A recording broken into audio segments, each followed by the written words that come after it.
हर खबर पर होगी आपकी पकड़। डाउनलोड कीजिए एबीपी लाइव ऐप।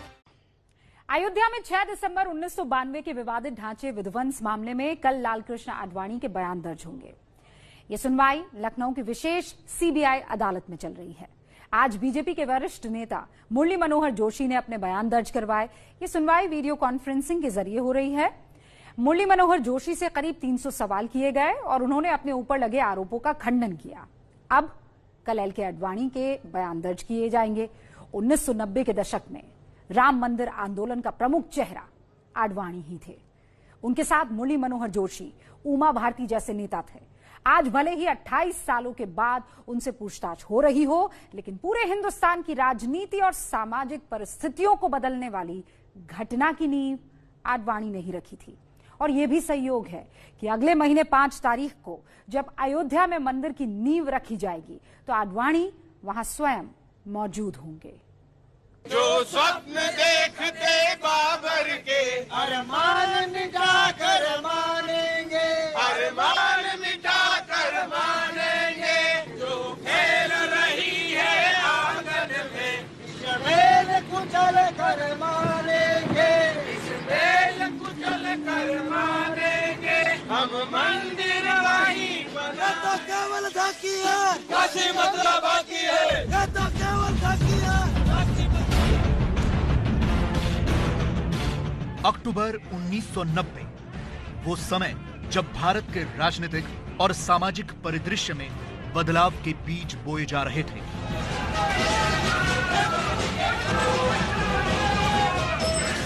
देश को स्वतंत्र हुए 43 से ज्यादा साल हो चुके थे और लोकतंत्र भी करीब 4 दशक का होने वाला था। अयोध्या जाने में श्रीमान आडवाणी जी का उत्साह, लेकिन ठीक 2 साल के बाद एक बहुत बड़ी घटना इंतजार कर रही थी। अयोध्या में विवादित ढांचे के विध्वंस की और उसकी भूमिका बननी शुरू हो चुकी थी।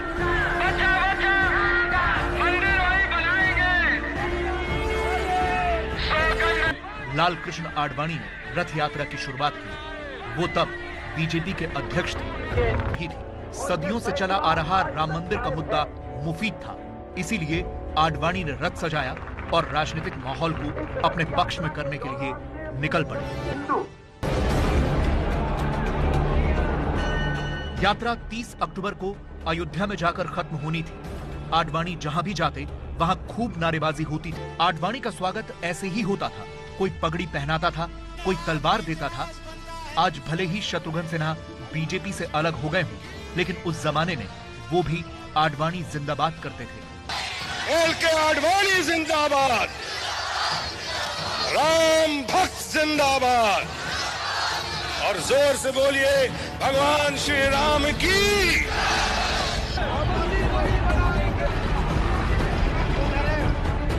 जहां जहां से आडवाणी का रथ गुजरा वहां कई जगहों पर दंगे भी हुए। इन दंगों में कई लोगों की जान भी गई। तब बिहार में लालू यादव की सरकार थी। लालू एक सेकुलर फेस थे जो पिछड़ों और मुसलमानों की राजनीति करते थे। उन्होंने खुलेआम लालकृष्ण आडवाणी को चेतावनी दी थी। मैं श्री आडवाणी जी से अपील करना चाहता हूं, अपनी यात्रा को स्थगित कर दें। स्थगित करके वो दिल्ली वापस चले जाएं। अगर इंसान ही नहीं रहेगा, इंसान नहीं रहेगा, तो मंदिर में घंटी कौन बजाएगा, तो मस्जिद में इबादत कौन देने जाएगा। हमने अपने शासन के तरफ से, अपने तरफ से पूरा उनकी सुरक्षा का भी व्यवस्था किया। अपने राज में मतलब दंगा फसाद को फैलने नहीं देंगे।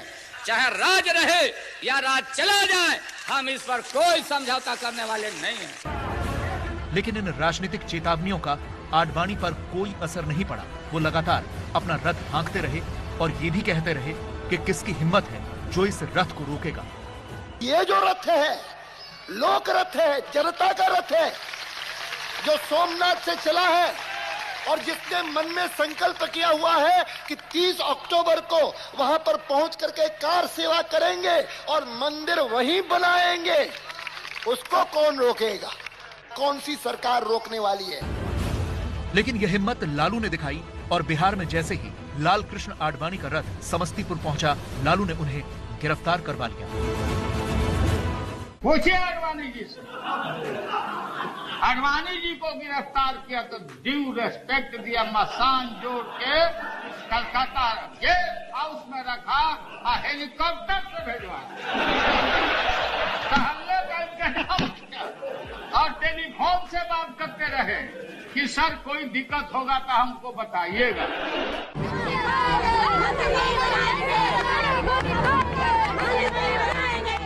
30 अक्टूबर को आडवाणी अयोध्या तो नहीं पहुंच पाए, लेकिन हजारों कार सेवक पहुंच गए। तब यूपी में मुलायम सिंह यादव की सरकार थी। पुलिस ने कार सेवकों पर गोली चलाई, जिसमें 16 कार सेवकों की मौत हो गई। 1991 में यूपी में सरकार बदल गई। बीजेपी को मंदिर मुद्दे का फायदा मिला, सरकार बदली और कल्याण सिंह मुख्यमंत्री बने। और फिर आती है तारीख 6 दिसंबर 1992, जब अयोध्या में विवादित ढांचा ढा दिया गया। कल्याण सिंह को इस्तीफा देना पड़ा। उन पर आरोप लगे कि सरकार ने कार सेवकों को रोकने के लिए कोई कार्रवाई नहीं की। अधिकारियों का, कर्मचारियों का किसी रूप में कहीं कोई दोष नहीं, कोई कसूर नहीं, कोई कमी नहीं। सारी जिम्मेदारी मैं अपने ऊपर लेता हूँ, स्वीकार करता हूँ। कोर्ट में केस चलना है तो मेरे खिलाफ चलाओ। इसके लिए अगर कहीं कोई दंड ही देना हो तो किसी को न देकर के मुझे दो। 6 दिसंबर को लगभग 1 बजे जब केंद्र सरकार के गृह मंत्री श्री एसी चौहान साहब का मेरे पास फोन गया और कहा कि हमारे पास ये सूचना है कि कार सेवक गुम्बद पर चढ़ गए, तो मैंने कहा कि मेरे पास थोड़ा सा एक कदम आगे की है कि कार सेवक गुम्बद पर चढ़ गए हैं और कार सेवकों ने गुम्बद को तोड़ना भी शुरू कर दिया। लेकिन चौहान साहब इस बात को रिकॉर्ड कर लेना कि मैं गोली नहीं चलाऊंगा, गोली नहीं चलाऊंगा, गोली नहीं चलाऊंगा। 6 दिसंबर 1992 की सुबह तक करीब 10:30 बजे लाखों की संख्या में कार सेवक अयोध्या पहुंच गए थे। भीड़ उन्मादी हो चुकी थी। विश्व हिंदू परिषद के बड़े नेता तो पहले से मौजूद थे। उस दिन लाल कृष्ण आडवाणी और मुरली मनोहर जोशी भी पहुंच गए। हमारा कहना है कि श्री राम भारत के हर नागरिक के पुरखे थे। इस देश में रहने वाला हर भारतवासी श्री राम की संतान है। मुरली मनोहर जोशी भी राम की संतान है तो सैयद शहाबुद्दीन भी राम की संतान है। जिस दिन विवादित ढांचे का विध्वंस हुआ, उस दिन अटल बिहारी वाजपेयी अयोध्या में नहीं थे, लेकिन उससे एक दिन पहले उन्होंने लखनऊ में एक ऐतिहासिक भाषण दिया था और उस भाषण में उन्होंने भारत के लिए राम की महत्ता बताई थी। क्या राम को छोड़कर इस देश की कल्पना की जा सकती? क्या हमारे जीवन से, हमारे दर्शन से, हमारे चिंतन से, हमारी संस्कृति से, हमारी वाङ्मय से, हमारी चित्रकला से, हमारी और विधाओं से राम को मिटाया जा सकता है? अटल जी तो राम मंदिर बनता हुआ नहीं देख पाए, लेकिन आने वाली 5 अगस्त को जब राम मंदिर की नींव रखी जाएगी, तब आडवाणी और जोशी जैसे बीजेपी के वरिष्ठ नेता भी वहां मौजूद होंगे और उनके लिए ये एक सपने के सच होने जैसा होगा।